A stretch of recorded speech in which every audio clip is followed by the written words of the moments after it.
Model 1100 has a cycle type called layers. The Model 1200 essentially has all the same functions as the 1100. So rather than recreate that and show you how to do it on the 1100, we're going to show you a video on how to do layers on the 1200.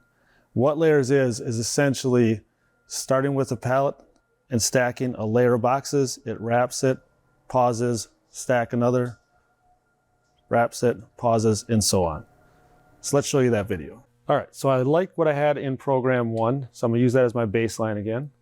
I'm gonna jog down to go to cycle type, go there, and I'm going to choose layers, hit OK.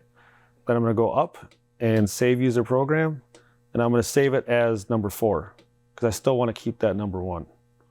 So I saved it as 4, complete. Now I can just go to 4, and I can hit start, and we'll get going.